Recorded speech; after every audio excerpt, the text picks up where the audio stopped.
All right, let's dive into something that keeps economists and world leaders up at night. It's a story about one single number and one very narrow strip of water that pretty much holds the entire global economy hostage. So, I've got a question for you. And forget about the usual stuff, like stock market crashes or housing bubbles, just for a second. What's the one single event that could spark a massive global economic crisis almost overnight? Well, it all comes down to this number, $100. $100 for a single barrel of oil. Now, I know what you're thinking, okay, so gas prices go up, but it is so much bigger and more devastating than that.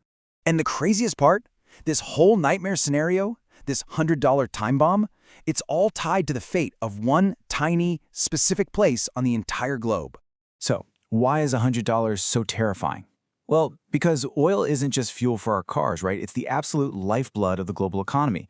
It's in the plastics for your phone, the fertilizer that grows your food, and it dictates the shipping cost for pretty much every single thing you buy. A sudden spike to that level, we're talking massive inflation, slamming the brakes on economic growth, and it could easily push already fragile economies right over the edge into a full-blown recession. To really get how we could get there, you have to look right here at what is, without a doubt, the world's most critical global choke point. This is the Strait of Hormuz. And get this, at its narrowest point, it's only about 21 miles wide. You should think of it less like a waterway and more like the world's main economic artery. If this artery gets clogged, even for a day, the entire system goes into cardiac arrest.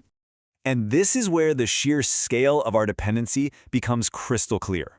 A staggering 1/3 of all the oil that travels by sea every single day squeezes through this one tiny passage.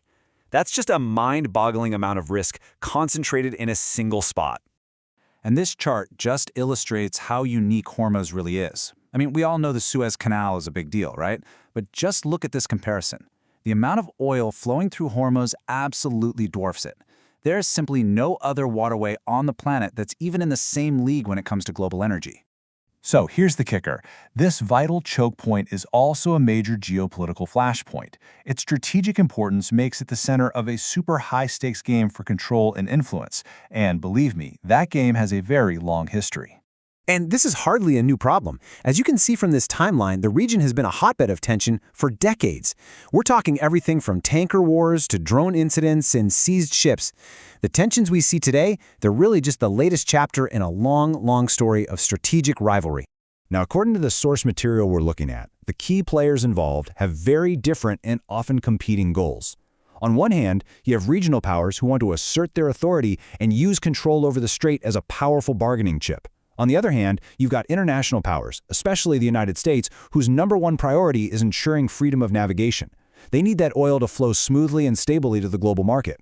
And it's these clashing objectives that create this constant simmering tension. So what happens if that simmering tension finally boils over?